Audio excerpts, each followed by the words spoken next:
なたのすべてが好きよ好きよ好きよ好きよ好きよ一番好きよ Episode 12 Escape Across the Multiverse Part 5 The Incredible Nanami Appears.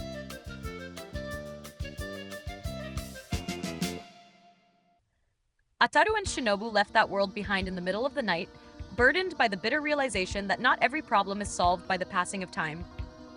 That marriage doesn't always guarantee a happy ending, and that relationships, even among adults, are far more complicated than the hopeful dreams of youth.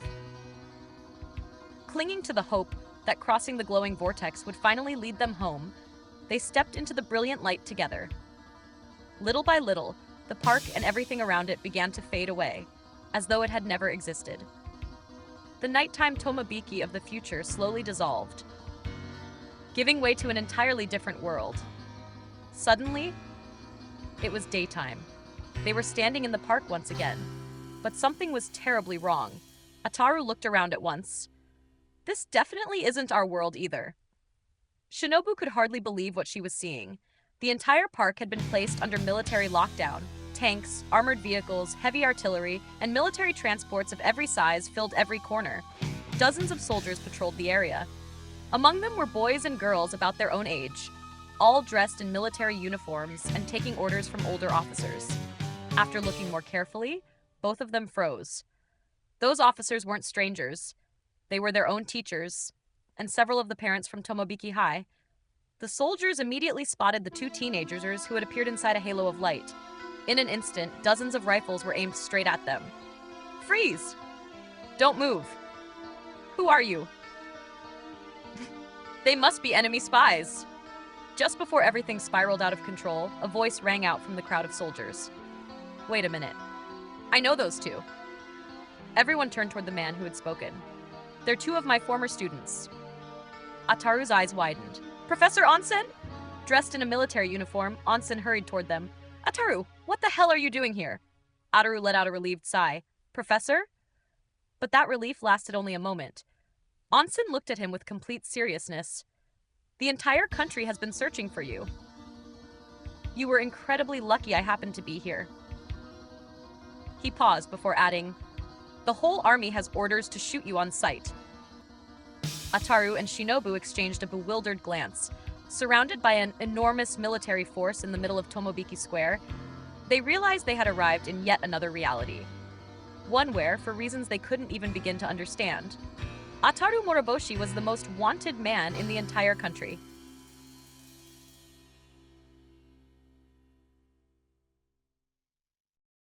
In the middle of the confusion, Ataru and Shinobu were pushed into the back of a military transport, surrounded by heavily armed soldiers. Without putting up any resistance, the vehicle rolled forward through a city completely occupied by the army. Where there had once been shops, restaurants, and lively street stalls, there were now only tanks, armored vehicles, and soldiers standing guard at every intersection. Massive artillery batteries remained aimed at the sky at all times, while powerful searchlights swept across the horizon as if an attack could come at any second. Neither Ataru nor Shinobu could make any sense of what was happening. Still, they both agreed on one thing. This was definitely not the right time to try explaining that they had come from another reality. Their story would sound utterly ridiculous to anyone. After crossing the city, the convoy finally stopped in front of a building they knew all too well. Tomobiki High School. Only. It no longer looked like a school. Long ago, it had been converted into a military headquarters. Several windows were sealed shut with thick wooden planks. Others had been blasted apart. Trenches surrounded the building, protected by towering sandbag barricades. Soldiers constantly rushed in and out, while armored transports and light tanks occupied what had once been the school's courtyards and parking lots. The two teenagers were ordered out of the vehicle. Escorted by the soldiers, they walked through the long hallways of the former school, now transformed into military facilities. At last, they stopped outside what had once been the principal's office. The door opened. Both of them froze. Sitting calmly behind the desk was Shutaro Mendo. He looked exactly the same as the Mendo they had met in that first dystopian reality, where the Oni had conquered Tomobiki. The moment he saw them, he smiled calmly, as though he had been expecting them all along. The soldiers immediately snapped to attention. "Colonel, we found these two appearing inside a halo of light in the park." Mendo fixed his gaze on Ataru. A contemptuous smile spread across his face. Well, look who finally decided to show up. Ataru Moroboshi himself. He slowly rose from his chair. The scum of humanity. Held firmly by two soldiers, Ataru could barely move as Mendo pressed the tip of his cane directly against his nose. "You were clever enough to stay hidden all this time, but we knew you'd make a mistake sooner or later." His grin widened even further. "And now, here you are, standing right in front of your worst nightmare." Ataru and Shinobu exchanged another confused glance. Neither of them understood a single thing that was happening. Just then, the office door burst open. An officer hurried inside. It was Magain. He saluted sharply. "Colonel, we've just received a reply from the enemy high command." Mendo raised an eyebrow. "Well?" "They're extremely pleased that we've finally captured the deserter. And they've accepted our proposal." Ataru and Shinobu spoke at the same time. "Proposal? Silence," Mendo barked. "Magain, continue your report." "The enemy has agreed to order a ceasefire on every front across the planet, under one single condition." The entire room fell silent.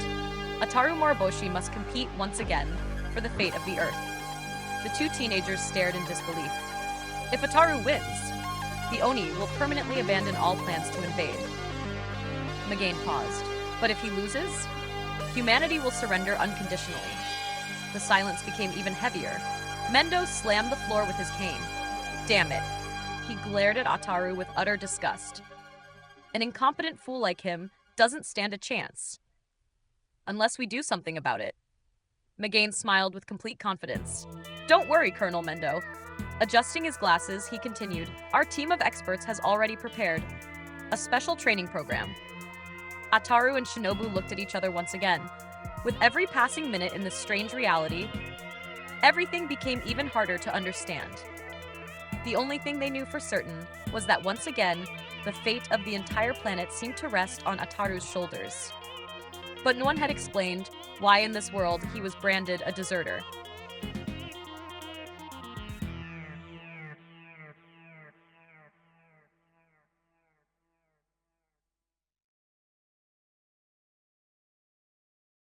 Ataru and Shinobu were taken out of the former Tomobiki High School, now a military headquarters, and transported to an unknown destination. Most of the journey took place underground. They traveled aboard what looked like an old subway train that had been converted for military use. From the windows, they could barely make out the lights racing past in the darkness. Neither of them had any idea where they were being taken. At last, the convoy came to a stop. As they stepped off, they found themselves inside a vast underground complex. A gigantic bunker carved deep beneath the city.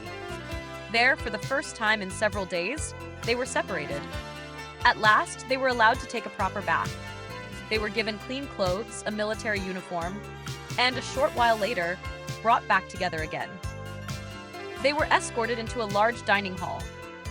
Dozens of young men and women, nearly all about their age, stood quietly in line waiting for their food rations. The moment Ataru and Shinobu sat down, they wasted no time eating. They hadn't had a real meal in days. The food was nothing more than a gray industrial mash that looked far from appetizing. But to them, it tasted like heaven. Hunger was stronger than any sense of taste. After dinner, each of them was taken to a different dormitory. Before leaving, Magain turned toward them.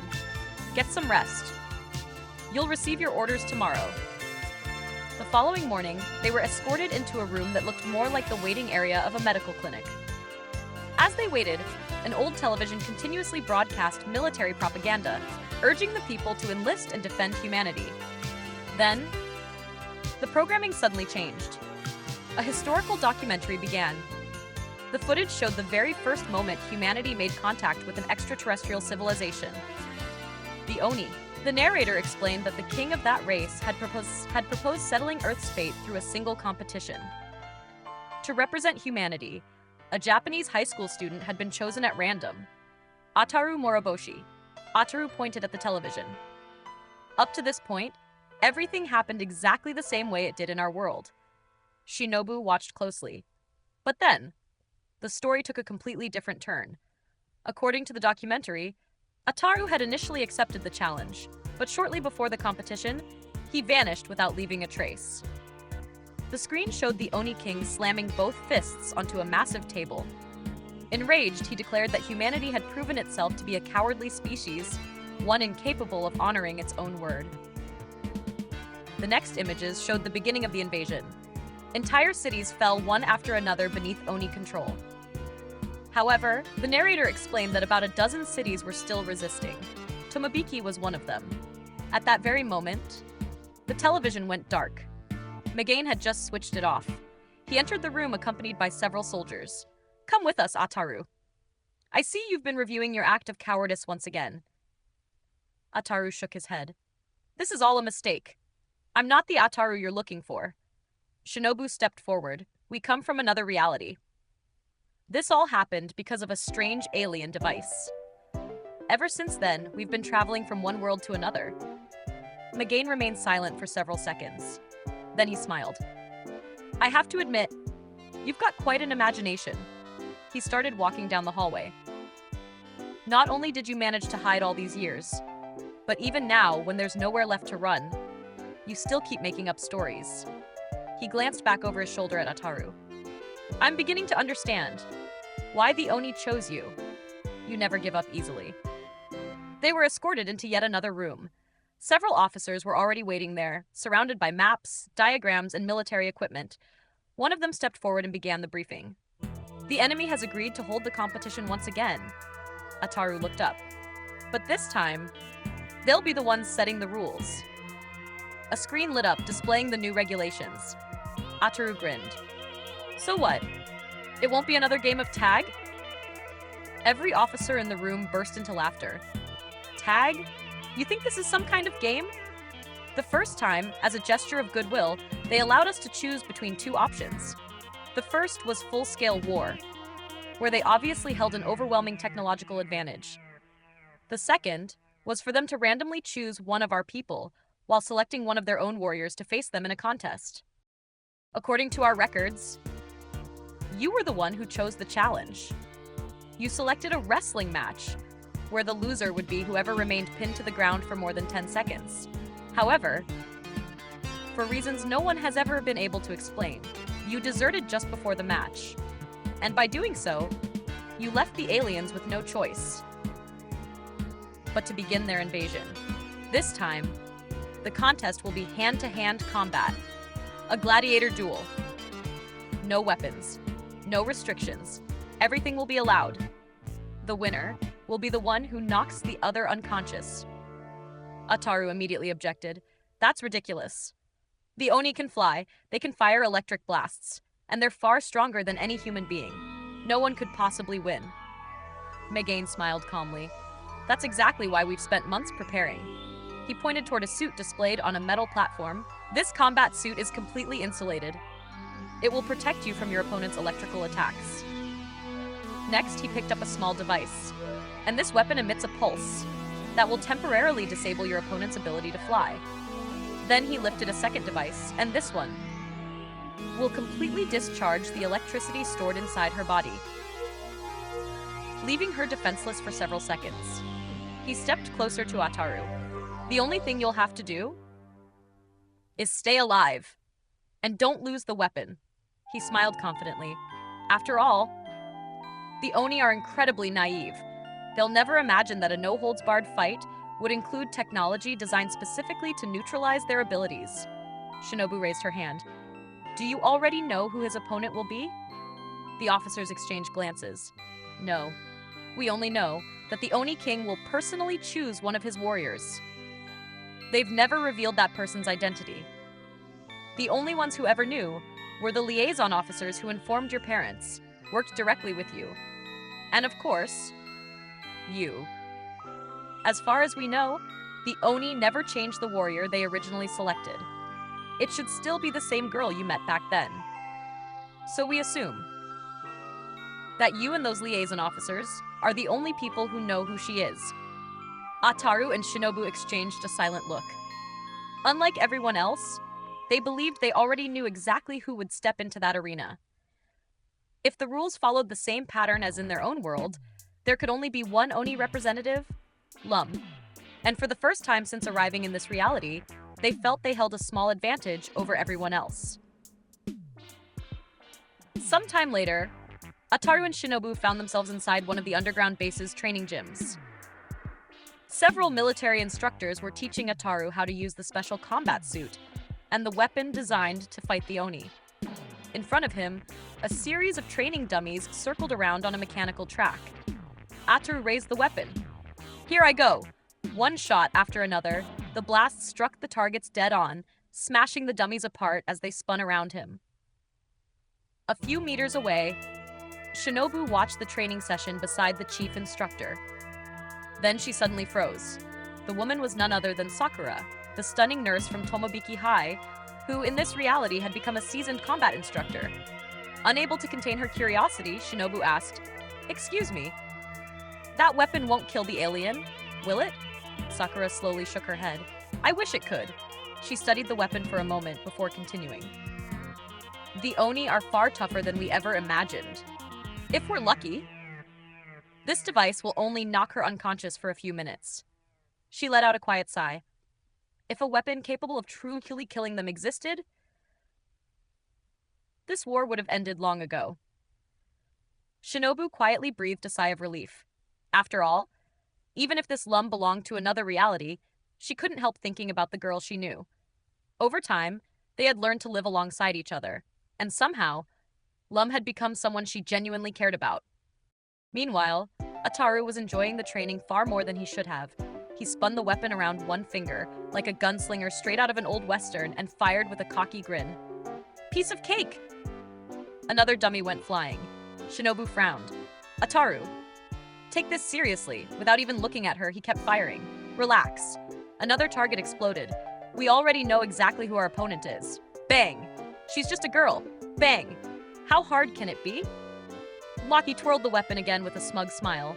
"I beat her once already, so I can beat her twice, 3 times, or as many times as it takes." He confidently folded his arms. After all, he paused dramatically. "She's just a woman." The entire gym fell silent. Sakura and Shinobu stared at him with expressions that promised absolutely nothing good. Shinobu stepped forward. "Are you saying women can't stand up to men?" Ataru casually raised both hands. "Of course not," he smiled. "I'm just saying everybody knows men are faster, stronger, and smarter." Silence. 1 second later, wham! Pig! Smack! Misogynist! Thud! Arrogant jerk! Bam! 2-timing pervert!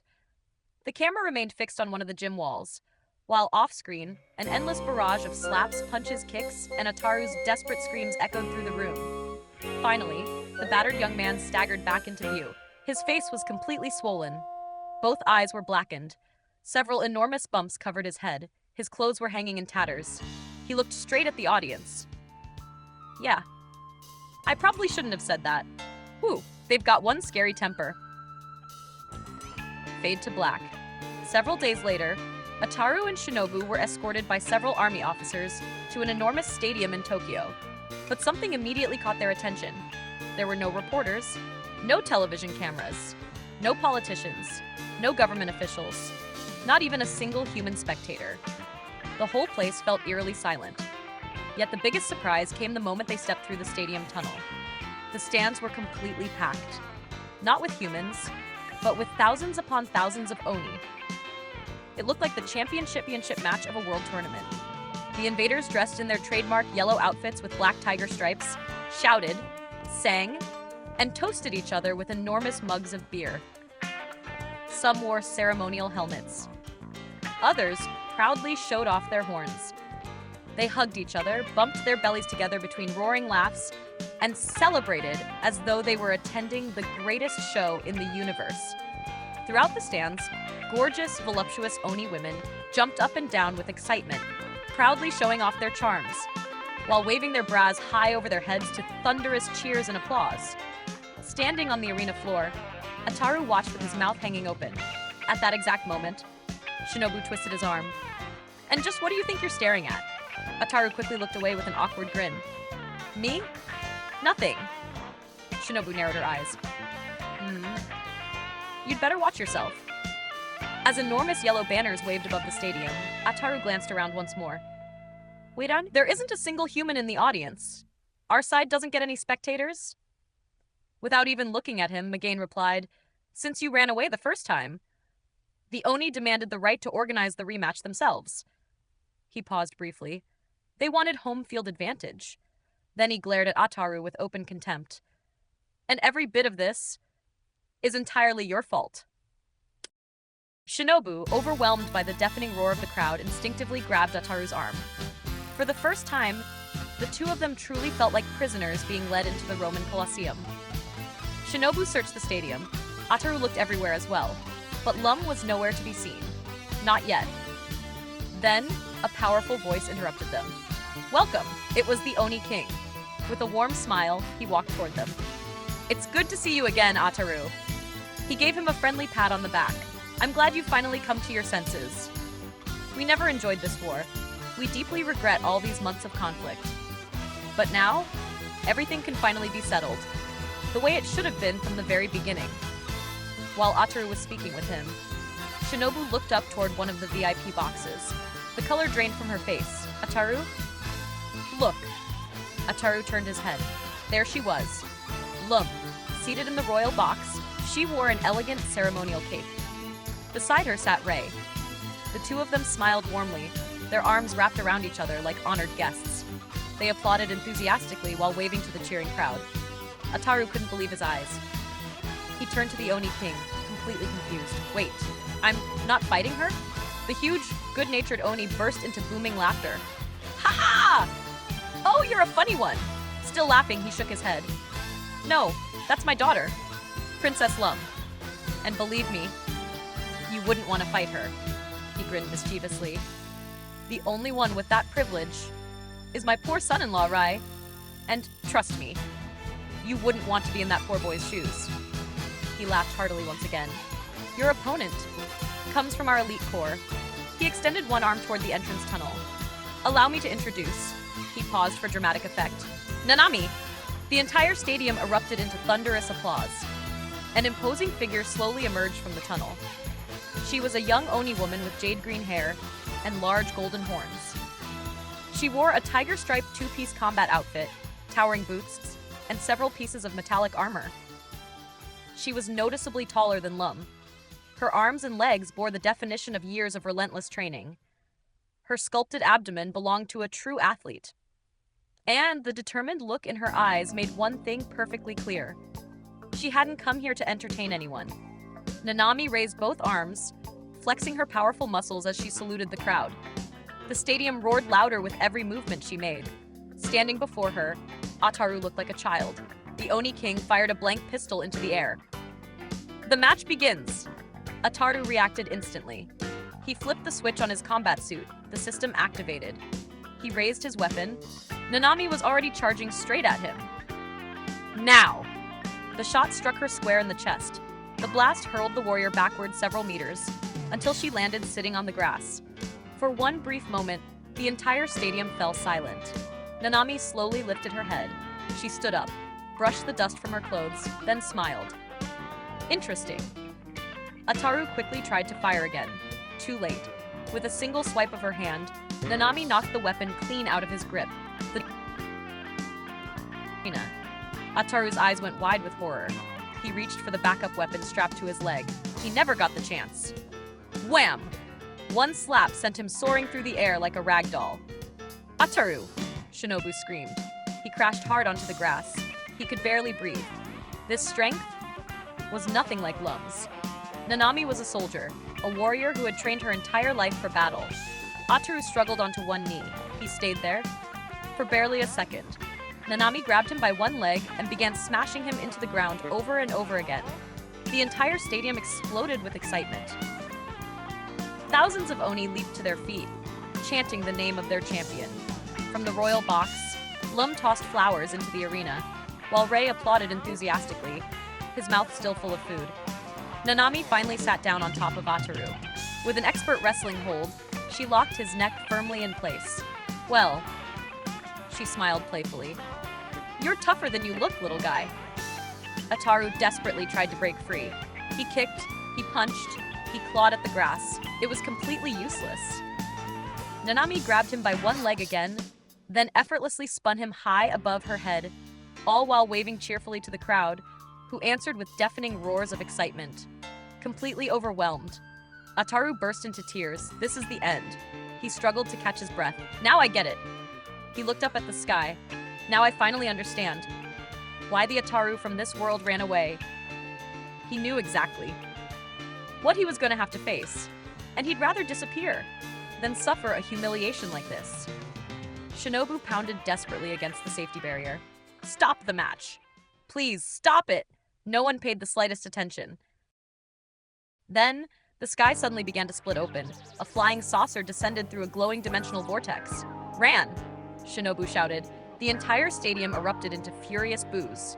Cups, food containers, blood and every kind of object imaginable began raining down into the arena. The saucer's hatch swung open. Ran stretched out her hand. Ataru! Hurry! The portal won't stay open much longer. Shinobu sprinted toward the boarding ramp. Summoning the last of his strength, Ataru finally managed to wrench himself free, just as Nanami lunged to grab him again. You're not getting away! The warrior roared.